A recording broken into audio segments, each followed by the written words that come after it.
सत्येंद्र लगातार हमारे साथ जुड़े हुए हैं।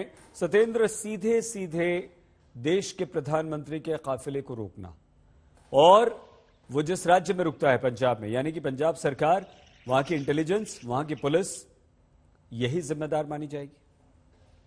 देखिए, कतई उसी सरकार को और उन्हीं एजेंसियों को जिम्मेदार माना जाएगा जिनके को ड्यूटी दी गई थी। दूसरी बात, देखिए अभी बीजेपी के प्रवक्ता भी बोल रहे हैं, कांग्रेस की तरफ से रणदीप सुरजेवाला का ट्वीट आपने पढ़ा। रणदीप सुरजेवाला कह रहे हैं कि किसान मजदूर संघर्ष कमेटी ने पहले ही ऐलान कर रखा था कि प्रधानमंत्री की रैली का विरोध किया जाएगा। तो क्या ये कोई सीक्रेट बात थी? सईद, ये लगातार पिछले कई दिनों से रिपोर्ट हम भी कर रहे हैं और हम अपनी रिपोर्ट में लगातार बता रहे हैं और किसान नेताओं को सुना भी रहे हैं। किसान नेता लगातार कह रहे थे कि वो प्रधानमंत्री की इस रैली को सफल नहीं होने देंगे। तो क्या ऐसे में इस सुरक्षा व्यवस्था की जिम्मेदारी किसके पास थी?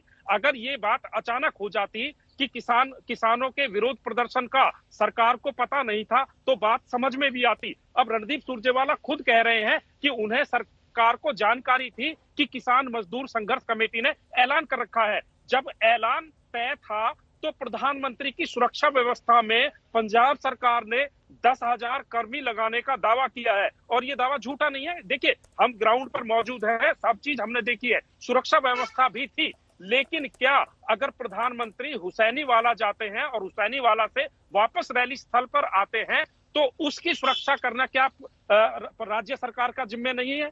कुल मिलाकर ये जो पूरा मामला हुआ है अब राजनीतिक तूल ले चुका है और चुनावों के साथ जुड़ गया है। अभी मीनाक्षी लेखी को आपने सुना और पंजाबी में बोल रही है, पंजाबी में चन्नी साहब को चुनौती दे रही है और कह रही है कि तुम आपके घर में आकर, मतलब देखिए ये एक चुनावी मामला बन चुका है, इसमें कोई दो राय नहीं है। लेकिन यहाँ पर सवाल बार बार कानून व्यवस्था पर खड़ा होता है कि प्रधानमंत्री, आप चुनावी राजनीति करिए, प्रधानमंत्री की सुरक्षा देना स्टेट राज्य का जो है पूरा कर्तव्य है। ठीक है सत्येंद्र, हम आते हैं खबर एक बार फिर से बता दें। प्रधानमंत्री नरेंद्र मोदी की फिरोजपुर रैली रद्द होने का कारण सुरक्षा में चूक को बताया जा रहा है और पंजाब सरकार की इसकी रिपोर्ट गृह मंत्रालय ने मांगी है। ये कहा है कि पंजाब दौरे पर प्रधानमंत्री की सुरक्षा में चूक सामने आई है। उनका काफिला एक फ्लाईओवर पर करीब 15 से 20 मिनट तक रुका रहा है। रैली रद्द होने के बाद जब पीएम मोदी बठिंडा एयरपोर्ट वापस पहुंचे तो उन्होंने भी पंजाब की कांग्रेस सरकार पर व्यंग्य किया और उन्होंने एयरपोर्ट पर अधिकारियों से कहा कि अपने मुख्यमंत्री को मेरा धन्यवाद कहना कि मैं बठिंडा एयरपोर्ट तक जिंदा पहुंच गया। ये गंभीर है।